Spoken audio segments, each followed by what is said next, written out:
Currency പ്രതിസന്ധിയെ തുടർന്ന് treasury വഴി ശമ്പളവും പെൻഷനും വിതരണം ചെയ്യുന്നത് ഇന്നും താറുമാറായേക്കും.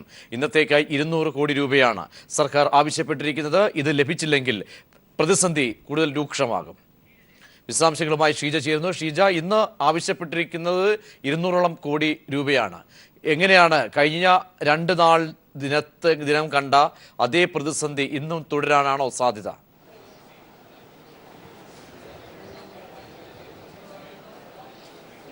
പ്രജീഷ്, ഇന്നും പ്രത്യേകിച്ചും കഴിഞ്ഞ 2 ദിവസങ്ങളിലായി സംസ്ഥാനം RBIയോട് ആവശ്യപ്പെട്ടതിന്റെ പകുതി തുക മാത്രമാണ് സംസ്ഥാനത്തിന് ലഭിച്ചിട്ടുള്ളത്. അതുതന്നെയാണ് ഇന്നത്തെയും സാഹചര്യം ഇപ്പോൾ നിലനിൽക്കുന്നത്. പ്രത്യേകിച്ചും ഓരോ ട്രഷറികളിലും ആവശ്യപ്പെടുന്നതിനുള്ള മതിയായ തുക ലഭിക്കുന്നില്ല എന്നുള്ളത് തന്നെയാണ് കഴിഞ്ഞ 2 ദിവസമായി സംസ്ഥാനത്തെ ട്രഷറികൾ നേരിടുന്ന പ്രതിസന്ധി.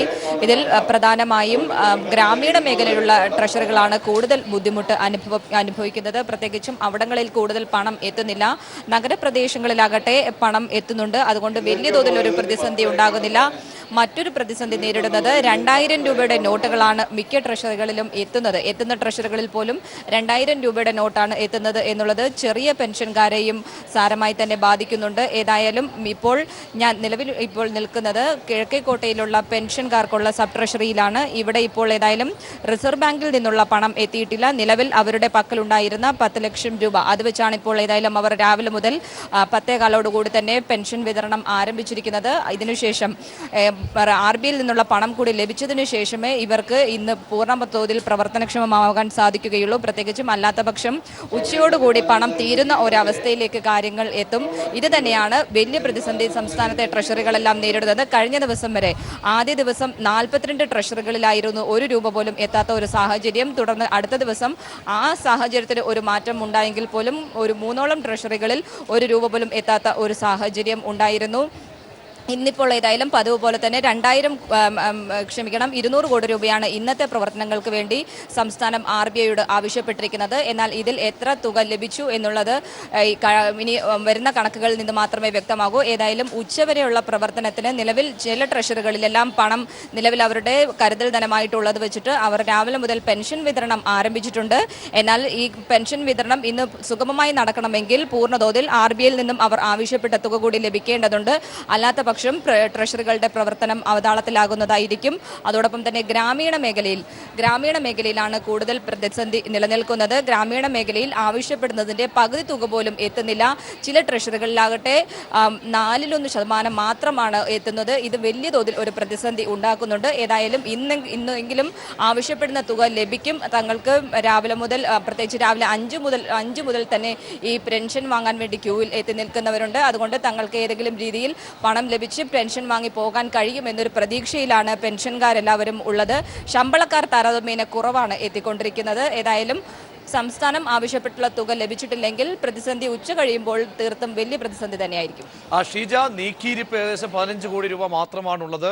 അങ്ങനെയെങ്കിൽ ഇന്ന് റിസർവ് ബാങ്കിൽ നിന്നും പണം തിരുവനന്തപുരം മേഖലാ ഓഫീസിൽ നിന്നും എത്തിച്ചാൽ കൂടി മറ്റ് വടക്കൻ മേഖലകളിലേക്കടക്കം സർക്കുലേറ്റ് ചെയ്യാനുള്ള സാങ്കേതികമായിട്ടുള്ള താമസം എന്തായാലും ഉണ്ടാകും. അങ്ങനെയൊക്കെ വരുമ്പോൾ പല ഘടകങ്ങൾ പരിശോധിച്ചാൽ ഇന്നും കഴിഞ്ഞ ദിവസത്തേക്കാൾ സ്ഥിതി ഒരു ഗുരുതരമാകുന്ന ഒരു സാഹചര്യത്തിലേക്ക് പോകുമോ? എന്താണ് അത്തരത്തിൽ ലഭിക്കുന്ന വിശദാംശങ്ങൾ?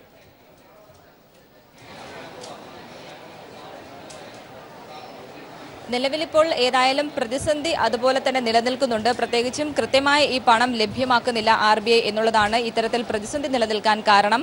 അതേസമയം മിക്ക ട്രഷറികളിലും ഇത്തരത്തിൽ ഒരു പ്രതിസന്ധി നിലനിൽക്കുന്നുണ്ട് എന്നൊരു പശ്ചാത്തലത്തിൽ ഉച്ചയോടുകൂടി തന്നെ എല്ലാവരും മടങ്ങിപ്പോകുന്ന ഒരു കാഴ്ചയുണ്ടാകുന്നു. ഇത് കാരണം രാവിലെ ഉണ്ടാകുന്ന ഒരു തിരക്ക് മാത്രമാണ് പല ട്രഷറികളിലും അനുഭവപ്പെടുന്നത്. പല ട്രഷറികളിലും പണം ഉച്ചയ്ക്ക് ശേഷം ഉണ്ടാകില്ല എന്ന് കരുതി ആരും തന്നെ ഉച്ചയ്ക്ക് ശേഷം ട്രഷറികളിൽ എത്താത്ത ഒരു സാഹചര്യം. ഇതുകൊണ്ടാണ് ഉച്ചയ്ക്ക് ശേഷം വലിയ തോതിൽ ഒരു പ്രതിസന്ധി ഉണ്ടാകുന്നില്ല. പക്ഷേ മിക്ക ട്രഷറികളിലും നഗരപ്രദേശങ്ങളിൽ പ്രത്യേകിച്ചും ദൃശ്യമാധ്യമങ്ങൾ ഉൾപ്പെടെ മാധ്യമപ്രവർത്തകർ കൂടുതലായി നഗരപ്രദേശങ്ങളിലെ ട്രഷറികൾ കേന്ദ്രീകരിച്ച് നിൽക്കുന്നു എന്നുള്ളതുകൊണ്ട് തന്നെ നഗരപ്രദേശങ്ങളിലെല്ലാം ഇത്തരത്തിൽ ട്രഷറികളിൽ കൃത്യമായി പണം എത്തുന്നുണ്ട്. പക്ഷേ ഗ്രാമീണ മേഖലകളിലുള്ള ട്രഷറികളിലാണ് ഇത്തരത്തിൽ പണം എത്താൻ വൈകുന്നത്. അതോടൊപ്പം തന്നെ രാവിലെ ഓരോ ദിവസത്തെയും പണം നൽകുന്നതിന് വേണ്ടി ഓരോ ദിവസം രാവിലെയാണ് അതാത് ട്രഷറികൾ ബാങ്കിൽ ചെന്ന് ചെക്ക് നൽകി പണം കൈപ്പറ്റുന്നത്. ഇതും ഒരു കാലതാമസത്തിന് ഇടയാക്കുന്നുണ്ട്. പ്രത്യേകിച്ചും ഓരോ ദിവസം രാവിലെ മുതൽ ഉച്ചവരെയുള്ള പ്രവർത്തനത്തിന് ഉള്ളൊരു ആദ്യ ഗഡു എന്ന രീതിയിൽ രാവിലെ RBI ഒരു തുക നൽകുന്നു. ഉച്ചയ്ക്ക് ശേഷമുള്ള പ്രവർത്തനത്തിന് രണ്ടാമത്തെ ഗഡു നൽകുന്നു. ഈ രീതിയിൽ നീങ്ങുമ്പോഴാണ് ആ രീതിയിൽ ഒരു പ്രതിസന്ധിയും ഉണ്ടാകുന്നത്. പ്രത്യേകിച്ചും രാവിലെ മുതൽ ട്രഷറികൾ പ്രവർത്തനം ആരംഭിക്കുന്നത് അവരുടെ കയ്യിലുള്ള കരുതൽ ധനം ഉപയോഗിച്ചാണ്. കൂടുതൽ എല്ലാവർക്കും കൃത്യമായി പണം, പ്രത്യേകിച്ചും 24,000 രൂപ എന്നൊരു പിൻവലിക്കൽ പരിധി നിൽക്കുന്ന ഒരു സാഹചര്യത്തിൽ ആ തുക കൃത്യമായി നൽകണമെങ്കിൽ RBIയിൽ നിന്നുള്ള ഒരു പണം കൂടി ലഭിക്കേണ്ടതുണ്ട്. RBIയിൽ നിന്നും സംസ്ഥാനം ആവശ്യപ്പെടുന്ന തുക ലഭിച്ചാൽ മാത്രമേ അതിന് ഒരു ആ പ്രതിസന്ധി മറികടക്കാൻ വേണ്ടി സംസ്ഥാനത്തിന് സാധിക്കുകയുള്ളൂ. ഏതായാലും ആദ്യത്തെ 3 ദിവസങ്ങളിലും പ്രതിസന്ധി അതുപോലെ തന്നെ തുടരുകയാണ്. ഏതായാലും ഇന്നും സംസ്ഥാനം ആവശ്യപ്പെട്ടുള്ള പണം കൃത്യമായി ലഭിച്ചില്ലെങ്കിൽ പ്രതിസന്ധി ഉച്ചയ്ക്ക് ശേഷം വലിയ തോതിൽ തന്നെ ഈ ട്രഷറികളുടെ പ്രവർത്തനത്തെ ബാധിക്കുന്നതായിരിക്കും. എത്ര ദിവസം കൂടി ഈ ഒരു പ്രതിസന്ധി ഉണ്ടാകും, അല്ലെങ്കിൽ അങ്ങനെ അനുമാനങ്ങളിലേക്ക് പോകുന്നുണ്ടോ? ധനമന്ത്രാലയം, ധനവകുപ്പ് അടക്കം അതീവ ഗൗരവത്തോടെയാണ് വിഷയത്തെ നോക്കുന്നത്. ബദൽ മാർഗങ്ങൾക്കൊക്കെ ഒരുപക്ഷെ അന്തിമം റിസർവ് ബാങ്കിൽ നിന്നുള്ള നടപടി തന്നെയായിരിക്കും. അത്തരത്തിൽ സംസ്ഥാനത്തിന് എന്ത് കാര്യത്തിൽ ചെയ്യാൻ കഴിയുന്നുണ്ട് ആ അർത്ഥത്തിൽ നോക്കിയാൽ?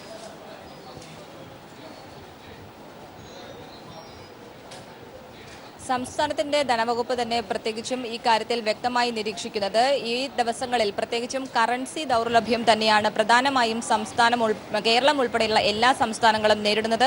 ആവശ്യത്തിന് കറൻസി ലഭ്യമല്ല എന്നുള്ളത് തന്നെയാണ് വലിയ തോതിൽ പ്രതിസന്ധി ഉണ്ടാക്കുന്നത്. അതുകൊണ്ട് തന്നെ ഈ പ്രതിസന്ധി എപ്പോൾ തീരും എന്നത് സംബന്ധിച്ച് ഒരു സംസ്ഥാനത്തിനും കൃത്യമായ ഒരു കണക്ക് പറയാൻ സാധിക്കാത്ത അവസ്ഥയാണ്. കാരണം അവരുടെ പക്കൽ കൃത്യമായ ഇപ്പോൾ ഓരോ സംസ്ഥാനത്തിനും കൃത്യമായി ആവശ്യപ്പെടുന്ന തുകകൾ RBI നൽകുന്നില്ല. ഇത് തന്നെയാണ് വലിയ തോതിൽ പ്രതിസന്ധി ഉണ്ടാക്കുന്നത്. മിക്ക ബാങ്കുകൾക്കും ട്രഷറികൾക്കും മുന്നിലെല്ലാം വലിയ ക്യൂ, പ്രത്യേകിച്ചും ട്രഷറികൾ കേന്ദ്രീകരിച്ച് രാവിലെ മുതൽ തന്നെ ഇത്തരത്തിൽ വലിയ ക്യൂ ആണ് ആരംഭിക്കുന്നത്.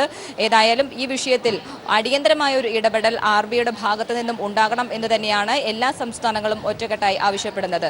ഇപ്പോൾ ദൃശ്യങ്ങളിൽ കാണുന്നത് പോലെ അവരുടെ ഒരുപക്ഷെ പ്രതികരണങ്ങളിലേക്ക് അടക്കം പോകാൻ കഴിഞ്ഞാൽ അവിടെ നിൽക്കുന്ന ആളുകൾ, കാരണം മണിക്കൂറുകളോളം നിൽക്കുന്ന ആളുകളായിരിക്കും, അവരിലേക്ക് പോകാൻ കഴിയുമോ?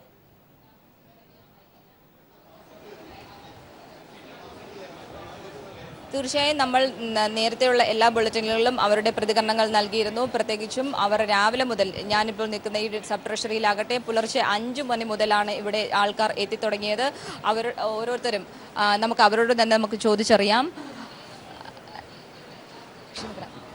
എപ്പോൾ വന്നെയാണ് രാവിലെ? ഞാൻ ഒരു 11 മണിയായി ഇപ്പോൾ വന്നിട്ടേ ഉള്ളൂ. അപ്പോൾ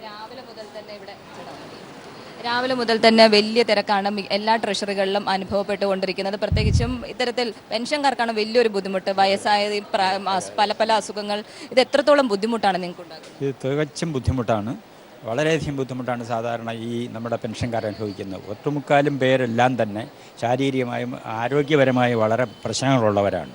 അപ്പോൾ വന്നു കഴിഞ്ഞാൽ ട്രഷറിയിൽ വന്ന് ഇങ്ങനെ കാത്തുകെട്ടി കിടക്കുക എന്ന് പറയുന്നത് അവരെ സംബന്ധിച്ചിടത്തോളം വളരെ ബുദ്ധിമുട്ടുള്ള കാര്യമാണ്.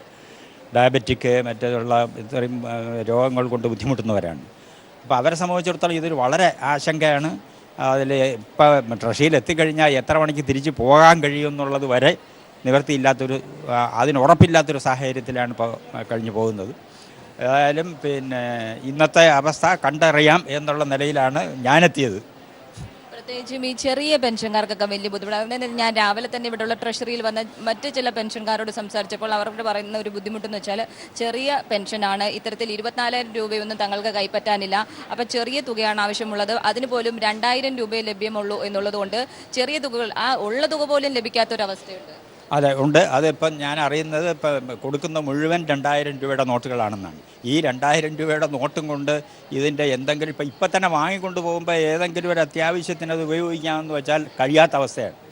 നോട്ട് മടക്കി പകലിൽ വെച്ചുകൊണ്ട് പോകേണ്ട ഒരു സ്ഥിതിയാണ്. നാട്ടിൽ ചെന്നാൽ പോലും മാറാൻ പറ്റില്ല. ഇത്തരം ഒരു സാമ്പത്തിക പ്രതിസന്ധി, അർഹതപ്പെട്ട പണം ചെലവാക്കാൻ കഴിയാത്ത ഒരു ദുസ്ഥിതി, ഇത് ആരുടെ ഭാഗത്തു നിന്നുണ്ടായിരുന്നാലും തികച്ചും ജനവഞ്ചനയാണ്, പറയാതിരിക്കാൻ പറ്റില്ല. തീർച്ചയായും ഈ രീതിയിൽ തന്നെയാണ് ഓരോരുത്തരുടെയും പ്രതികരണങ്ങൾ ഉള്ളത്. അത്തരത്തിൽ വലിയൊരു ബുദ്ധിമുട്ട് തന്നെയാണ് അവർ അനുഭവിക്കുന്നത്. പ്രത്യേകിച്ചും പെൻഷൻകാർ, അവർക്ക് പലതരം അസുഖങ്ങൾ ഉള്ളവർ പുലർച്ചെ മുതൽ ഇവിടെ വന്നിരിക്കുന്നു. രാവിലെ മുതൽ 5 മണിക്ക് മുതൽ എത്തിയിട്ട് അവർ ടോക്കൺ എടുത്ത് കാത്തിരിക്കുന്നു ഈ പണം എത്തുന്നതിന് വേണ്ടി. പണം എത്തിയതിനു ശേഷം അത്രയും സമയം 10 മണി വരെയുള്ള ഒരു കാത്തിരിപ്പാണ് അവരുടേത്. അതിനുശേഷം പണം നൽകി തുടങ്ങുമ്പോൾ പോലും അത് എപ്പോൾ കഴിയും എന്നതും അറിയാത്ത ഒരു അനിശ്ചിതാവസ്ഥ. പുലർച്ചെ എത്തുന്നവർക്ക് ഉച്ച കഴിഞ്ഞ് മാത്രം തിരിച്ച് മടങ്ങിപ്പോകാൻ കഴിയുന്ന ഒരു സാഹചര്യം.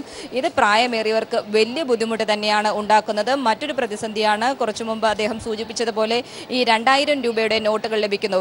ഈ ട്രഷറികളും നിസ്സഹായരാണ്. പ്രത്യേകിച്ചും അവർ തന്നെ ആദ്യമേ ഇവിടെ അനൗൺസ് ചെയ്യുന്നുണ്ട്, പ്രത്യേകിച്ചും തങ്ങളുടെ പക്കൽ കിട്ടിയിട്ടുള്ളത് 2000 രൂപയുടെ നോട്ട് മാത്രമാണ്. അതുകൊണ്ട് ചില്ലറയ്ക്ക് വേണ്ടിയുള്ളൊരു തർക്കം നടത്തരുത് എന്നൊരു അഭ്യർത്ഥനയാണ് ട്രഷറി ഉദ്യോഗസ്ഥരുടെ ഭാഗത്ത് നിന്നും ഉണ്ടാകുന്നത്.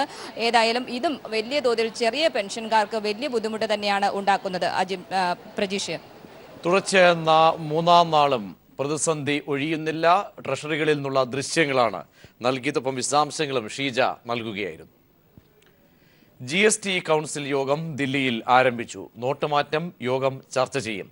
നോട്ടുമാറ്റത്തെ തുടർന്ന് സംസ്ഥാനങ്ങൾക്കുണ്ടാകുന്ന റവന്യൂ നഷ്ടമാണ് കൗൺസിൽ യോഗം വിശദമായി ചർച്ച ചെയ്യുക. പിൻവലിച്ച നോട്ടുകൾ കൈമാറാൻ 1 മാസം കൂടി ശേഷിക്കെ പഴയ നോട്ടുകളുടെ 90% തിരികെ എത്തിയതായാണ് റിസർവ് ബാങ്ക് കണക്കുകൾ. കള്ളപ്പണം ഇല്ലാതാക്കാനായിരുന്നു നോട്ട് നിരോധനം എന്ന വാദം പൊളിയുമ്പോൾ കറൻസി രഹിത ഇന്ത്യ എന്ന പുതിയ ന്യായമാണ് കേന്ദ്ര സർക്കാർ ഉയർത്തുന്നത്. റിസർവ് ബാങ്ക് നൽകുന്ന വിവരമനുസരിച്ച് പിൻവലിച്ച 500, 1000 രൂപ നോട്ടുകളിലായി 14.18 ലക്ഷം കോടി രൂപയാണ് വിനിമയത്തിലുള്ളത്. ഇതിൽ 11 ലക്ഷം കോടി രൂപ നവംബർ 30 തിരികെ എത്തിയതായാണ് ബാങ്കിംഗ് മേഖലയിൽ നിന്നുള്ള ഔദ്യോഗിക കണക്കുകൾ വ്യക്തമാക്കുന്നത്. ഡിസംബർ 30 വരെ നിരോധിച്ച നോട്ടുകൾ മാറിയെടുക്കാൻ ഇനിയും സമയമുണ്ട്. തിരികെ എത്തുമെന്ന് ഉറപ്പുള്ളതും സാധ്യതയുള്ളതുമായ പണത്തിന്റെ ഏകദേശം കണക്കുകൾ കൂടി പരിശോധിക്കുമ്പോൾ കള്ളപ്പണം പിടികൂടാനെന്ന പേരിൽ കേന്ദ്ര സർക്കാർ നടപ്പാക്കിയ പദ്ധതി പാളിയെന്ന് വ്യക്തമാകും. പ്രകൃതി ദുരന്തങ്ങളിലും പേമാരിയിലുമായി നഷ്ടപ്പെട്ട നോട്ടുകളുടെ കണക്കുകൾ ലഭ്യമല്ല. പ്രവാസികളുടെ പക്കലുള്ള നോട്ടുകളും ബാങ്കുകളിൽ തിരികെ എത്താൻ സാധ്യതയില്ല.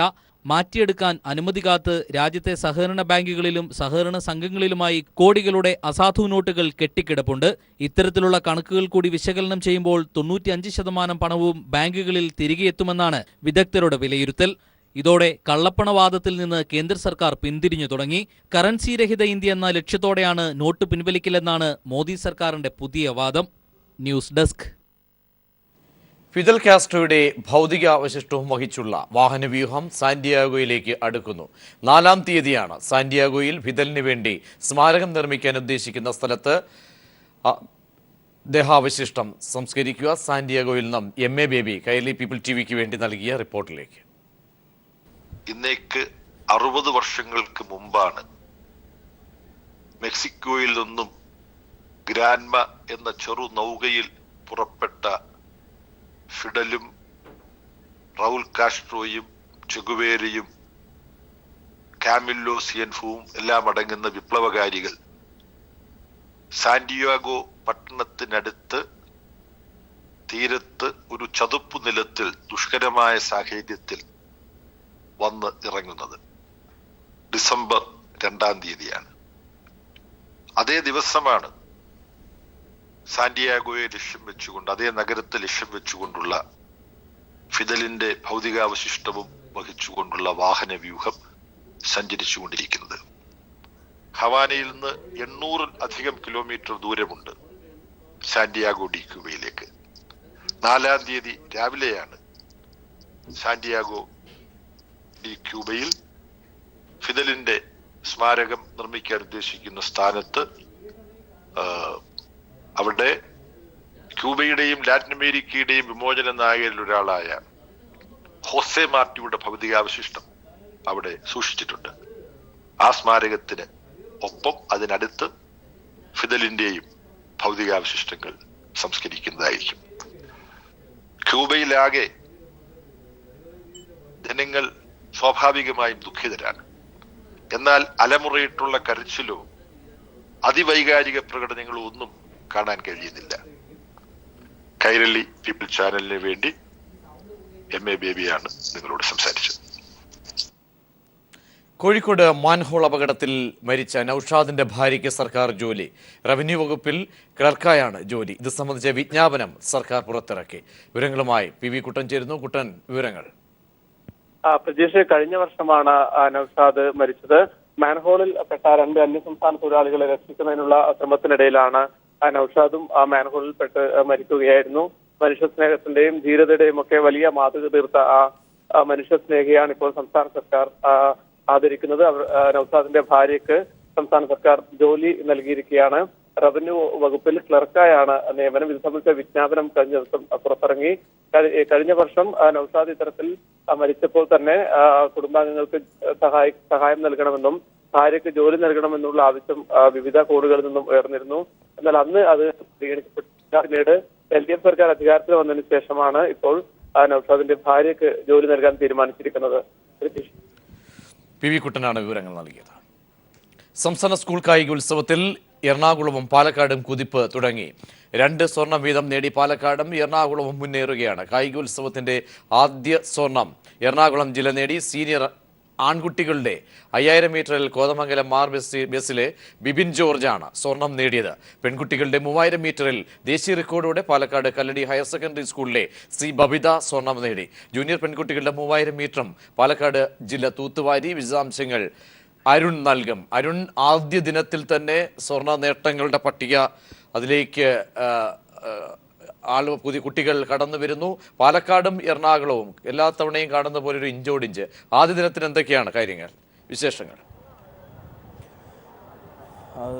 തീർച്ചയായും പ്രജീഷ്, ഏറെ സവിശേഷതകളുള്ള ഒരു ഈവൻ്റാണ് ഈ മണിക്കൂറുകളിൽ ഈ മിനിറ്റുകളിൽ കടന്നുപോയതെന്ന് നമുക്ക് സ്വാഭാവികമായി പറയേണ്ടിയിരിക്കുന്നു. കാരണം ഇപ്പോൾ പറഞ്ഞ 2 സ്വർണ്ണങ്ങളിൽ ഏറെ ശ്രദ്ധേയമായ 2 സ്വർണ്ണങ്ങളാണ് പിറന്നത്. ഒന്ന് ഫീൽഡിൽ നിന്ന് പറഞ്ഞ 2 സ്വർണ്ണങ്ങൾ. ഒന്ന് മേഘ മറിയം മാത്യു ആണ് sub junior boys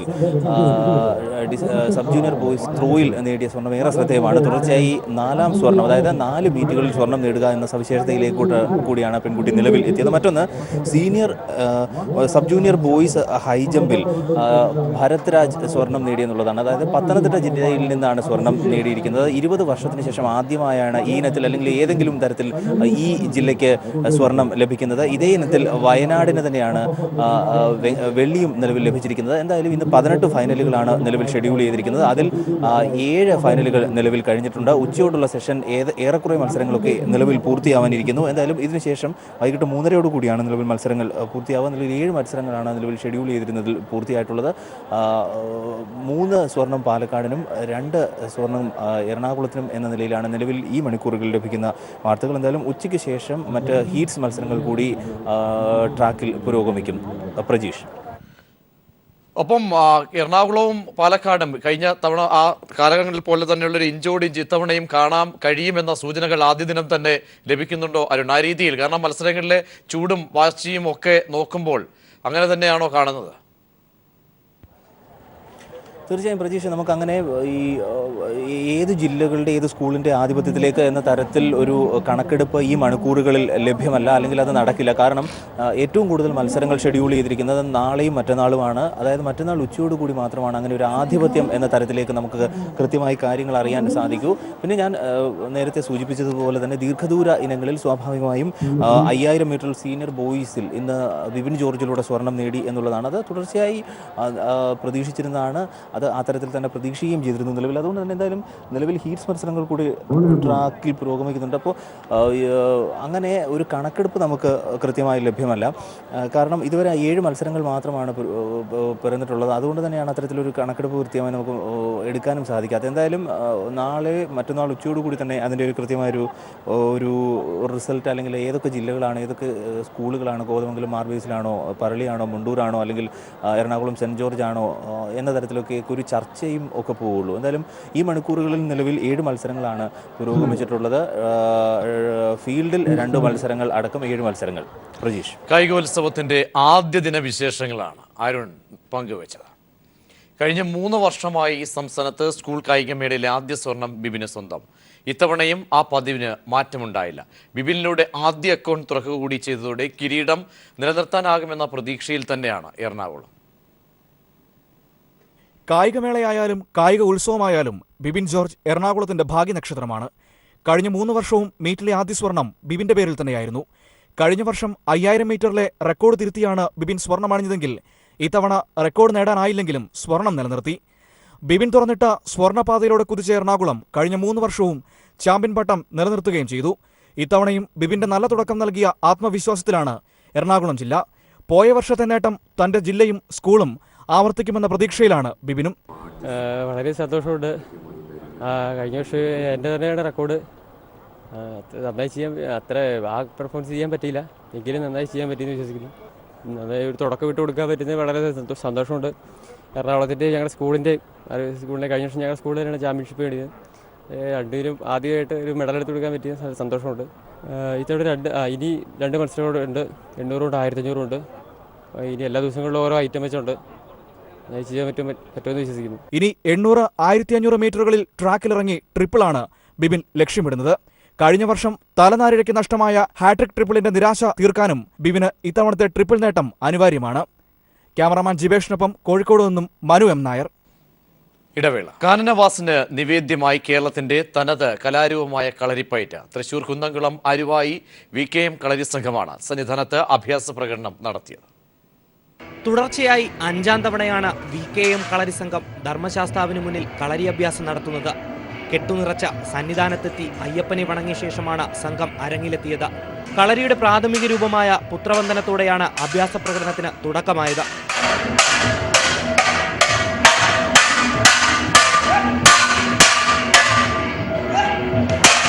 Vinod Kumar ഗുരുക്കളുടെ നേതൃത്വത്തിലുള്ള 20 അംഗ സംഘമാണ് നെയ്യഭ്യാസത്തിന്റെ വ്യത്യസ്ത ഇനങ്ങൾ അയ്യപ്പന്മാർക്ക് മുന്നിൽ അവതരിപ്പിച്ചത്. 5 വർഷമായിട്ട് അടുപ്പിച്ച്